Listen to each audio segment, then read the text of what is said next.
Hello, everyone. My name is Josh Barron, certified instructor here at Midwest Truck Driving School.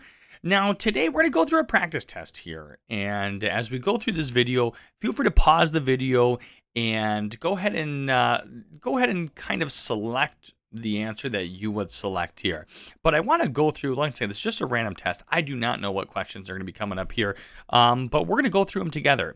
Now, I will tell you here at the school, we put on a great air brakes training that goes through all the specifics of what you need to know to pass that air brake test at the DMV and to get your commercial learner's permit. So if you're going for your Class A, you're going to need to get your combination vehicle test done, your general knowledge test done, as well as your air brake test done. So once again, let's go ahead and dive right in here. And once again, feel free to pause that video as we go throughout and shout out the answer that you think is the right answer.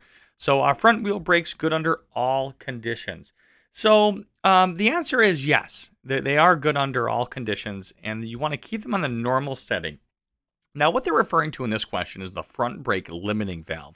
And these got discontinued back in the 70s and 80s. And what it was a valve that limited the braking power of the front brakes, because the theory back then was that when we did that on icy or snow conditions, we could stop what we call understeer skids, which is the skidding of the front tires. The fact of the matter is that ended up just increasing that truck stopping distance, and they weren't nearly as effective as they thought they were. So they got rid of those. But once again, in the air brakes training, we'd cover that in more detail. All right, to use anti-lock brakes properly, which is your ABS, you should brake normally. You don't want to brake extra hard. You don't have to pump the brake pedal. No, ABS, especially on ice or snow when it's raining out and you hit the brakes hard and you feel that pulsating feeling, that's the ABS doing its job, doing what it should be and what it's designed to do, and that is stopping the wheels from locking, giving you that directional control. A lower pressure warning signal is required on all vehicles with air brakes. Yeah, so this is a big one as well because there's a lot of vehicles with air brakes on there. The majority of Class A and Class B vehicles out there have air brakes. You got to have low air pressure warning devices. Typically, it's some sort of a buzzer or a lighting indicator. All right, the air leakage rate for a straight truck or bus with the engine off and the surface brakes on should not exceed. Okay, so if it's a straight vehicle and we're looking at the air leakage rate, we know the answer is going to be 2 or 3. Now, 2 for static air leakage rate or 3 for applied. Now, surface brakes on says this is applied, so we know it's going to be that 3 psi in 1 minute. And as we can see, that's the correct answer there as well. All right, under ideal conditions, the average driver of a truck or bus equipped with air brakes and traveling at 55 miles an hour require what stopping distance? So the fact of the matter is these things take a long way to stop. These are heavy vehicles. The heaviest vehicles that are on the road are, in fact, CMVs. So more than 400 feet is going to be the best answer in this question. In wet, freezing weather, you notice that some of the brake linings in your parked trailer have gotten frozen to the brake drums. What should you do? All right, well, if you're in the northern states, this has probably happened to you if you've ever driven a CMV. And what happens is the shoes will actually freeze to the brake drums in cold weather. So when this happens, you want to tap on the brake drums. Pry the brake linings loose from the brake drums. No, we want to tap on the brake drums. This one right here.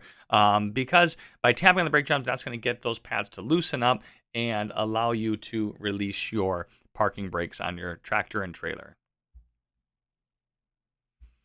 The application pressure gauge shows the amount of pressure. So you can see here A for application pressure gauge. It tells you how much pressure that you're putting on the brake pedal. It only goes up when you hit the brake pedal. That's the application pressure gauge right there. If your truck or bus has dual parking control valves, you can reserve pressure from a separate tank too. Well, if you got multiple valves for the dual parking control valves, that means you can release the spring brakes and allow you to move the vehicle a short distance. But I will tell you, if you got a leak somewhere, it's still going to be leaking out. So you're not going to be able to move very far. All right, the driver must be able to see a warning before air pressure in the service tanks falls below. Just remember 55 to 60 psi. It's that lower pressure light and or buzzer should come on before pressure reaches 60 psi. That's going to be pretty standard across the board there. Excessive use of the service brakes may result in overheating, which can lead to, well, anytime things heat up, typically they expand. So if you're using your service brake more than you should and things start to overheat, then sure enough, your brake drums are going to start to expand as well. That makes sense. Your tractor trailer is equipped with air suspension. If a leak or failure occurs in the air suspension system, what will prevent service tank air pressures from falling too far? All right, so there's actually what they call a pressure protection valve here that is on the suspension system specifically for air ride suspension. Now, air ride suspension has become pretty much the standard on tractors. A lot of trailers have airbags, air ride suspension too. And if an airbag were to blow out, that pressure protection valve is going to protect that system and stop all the air from leaking out of the airbag, and it will cut that air off. So once again, great valve. Pretty much all trucks nowadays are going to have that. Fanning the brake pedal may result in or repeatedly pressing and releasing the brake pedal. So anytime we hit the brake pedal, we're going to use a little bit of air. And so if we keep fanning it down, we're going to lose our air. And we need that air when it comes to brakes. So that's important. The most common type of foundation brakes found on vehicles with air brakes is the this one is going to be pretty standard for the last 30 years. That's going to be the S-cam drum. Older trucks saw wedge brakes. I will tell you, air brake disc brakes are becoming more prevalent and popular, but the most common type right now is that S-cam drum. In the event of a service, of a brake system failure, the emergency brake system uses blank to stop the vehicle. So the emergency brake system is going to use parts of the service brake and parts of the parking brake, and then it's going to employ automatically in the event of air pressure loss. And once again, that's the red and yellow dash valves that are going to pop somewhere between 20 and 45 psi. The online air brakes training is going to cover this in a lot of detail here as well, but that's what they're referring to in that question. When should you use the parking brake? So your parking brake, similar to your personal vehicle, you want to use your parking brake pretty much all the time. Now, there is a couple exceptions to the rule, but for the most part, you want to use whenever your vehicle is parked. There's no question about it. Spring brakes are going to be the brake on the back part of the chamber here. And what these do is these engage your parking and emergency brakes.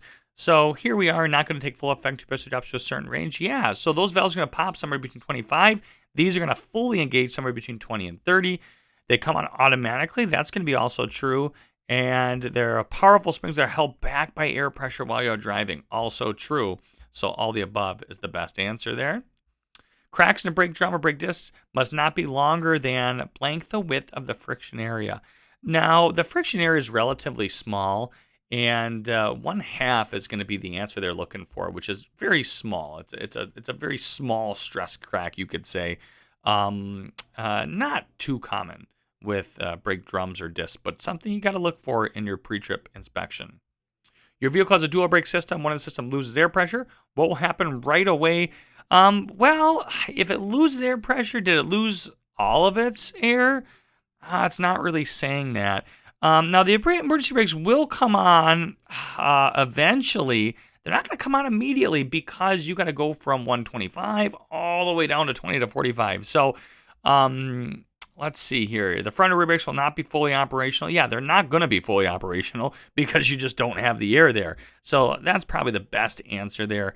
I will tell you do see this once in a while where they have more than one right answer, and you got to choose the best answer. That would be the best answer in that case.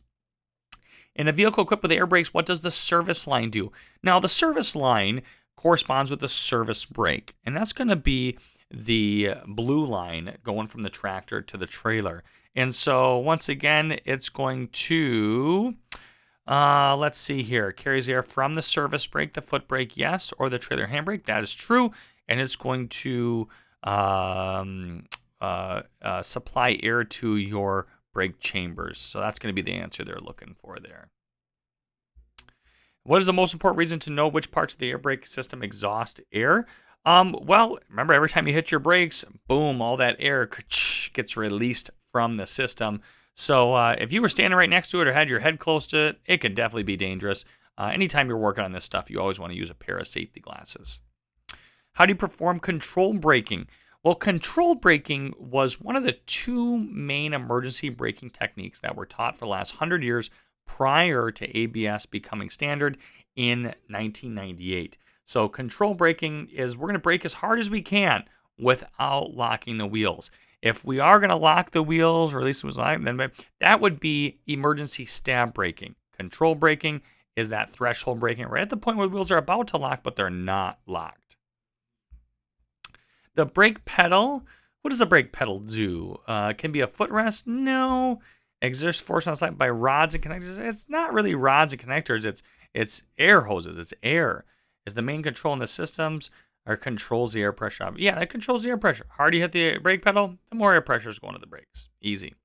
And if you equip with air brakes, the brake pedal. So here's the same question.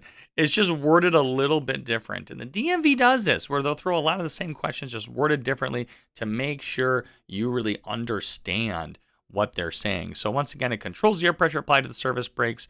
That makes sense. The brake pedal, the service brake, that's what they're referring to. All right, at 55 miles an hour, driving with the air brake lag distance adds about what to your stopping distance? Now, this is just something you got to memorize. It's going to add 32 feet to your stopping distance. And that's the time it takes from when you hit the brake pedal to when the brakes actually start to engage. That's that 32 feet. Just something to memorize. And the S-cam, what does the S-cam do? Well, we know that the S-cam pushes the brake shoes against the inside of the brake drum, thereby stopping your vehicle when you hit your service brake or apply your parking brakes. So that's going to be the answer they're looking for there. And once again, that is going to give us 100%, 25 out of 25. So I will tell you with the air brake test, all you got to pass is 20 out of 25, and then you're moving on. So if you want to know more about air brakes and air brake systems and all the intricacies of the tractor protection valve and S-cams and brake chambers and front brake limiting valves, all that good stuff, the school puts on a great online training that goes through all of this information in detail. To date, there's been about 10,000 students that have gone through this training, and they've all been successful and have understood air brakes as well as passed the air brake test at the DMV in order to get that commercial learner's permit. I'll put the link down below. Once again, like and subscribe for more great content for Midwest Truck Driving School. And once again, on behalf of the school, I want to thank you for choosing us and have yourself a great day. Take care now.